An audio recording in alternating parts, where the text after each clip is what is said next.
हामीसँग पाइथनमा तीनटा data types छ। एउटा भनेको नम्बर हो, अर्को भनेको चाहिँ फ्लोट हो, अनि अर्को भनेको स्ट्रिङ हो। नम्बर भनेको हामीले देखिरहेको 1 2 3 4 वाला नम्बरहरू हो।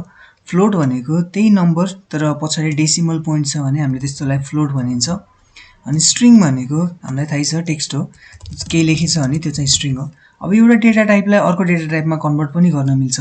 किन गर्नुपर्छ भनेर हामी हेर्दैछौँ। अब चाहिँ सपोज हामीसँग एउटा प्रोग्राम छ भनौँ है। त्यो प्रोग्रामले चाहिँ दुईटा नम्बर एड गर्छ अरे।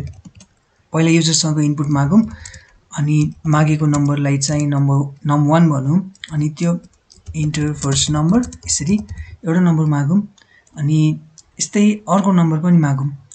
हामीले युजरसँग माग्नु पर्यो है। यो चाहिँ एउटा नम्बर भयो, अनि अर्को नम्बर चाहिँ num2 भयो, अनि इन्टर सेकेन्ड नम्बर भन्यौँ हामीले सेकेन्डको लागि चाहिँ। हामीसँग अब दुईटा नम्बर हुन्छ हो, युजरले हामीलाई दुईटा नम्बर दिन्छ, अनि दुईटा नम्बर दिएपछि हामीले अब सम निकाल्नु पर्यो हो। सम चाहिँ num1 प्लस num2 भन्छौँ, अनि हामीले त्यो सम चाहिँ प्रिन्ट गर्छौँ। यतिकै के आउँदो रहेछ भनेर हेरौँ है। अब हाम्रो एक्सपेक्टेड त के हुनुपर्ने हो, जस्तो युजरले जब फर्स्ट नम्बरमा चाहिँ सपोज 2 टाइप गर्यो भने चाहिँ num1 2 हुने भयो, सेकेन्ड नम्बरमा पनि 2 गर्यो भने num2 पनि 2 नै हुने भयो, अनि सममा चाहिँ 2 + 2 गर्दा 4 आउने भयो, अनि प्रिन्ट गर्दाखेरि चाहिँ 4 नै आउने भयो। भनेपछि यस्तो हुन्छ कि नै भनेर हेरौँ एकचोटि के भइरहेछ भनेर। इन्टर फर्स्ट नम्बर मैले 2 भने, इन्टर सेकेन्ड नम्बर मैले फेरि 2 भने, तर प्रिन्ट गर्दा सम के आइरहेछ, 22 आइरहेछ।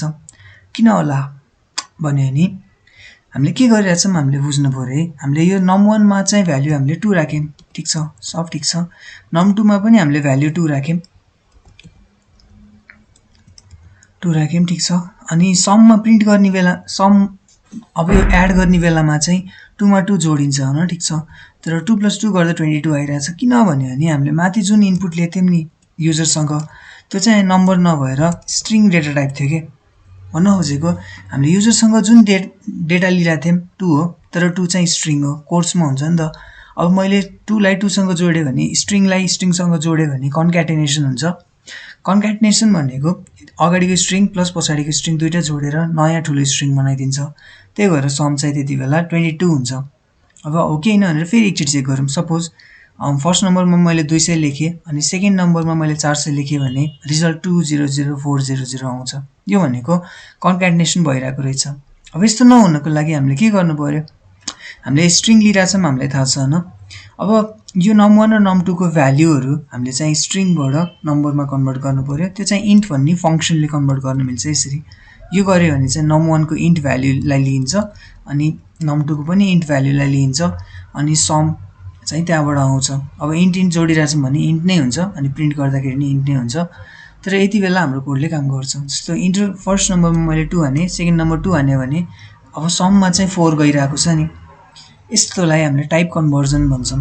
भनेको हामीले युजरसँग एउटा कुनै भ्याल्यु लियौँ, अनि त्यसको टाइपलाई फेर्यौँ। इनिसियली के थियो, स्ट्रिङ थियो, अब मैले स्ट्रिङलाई इन्टिजरमा कन्भर्ट गरेँ भनेपछि यसलाई टाइप कन्भर्जन भनिन्छ हामीले, सब ठिक छ।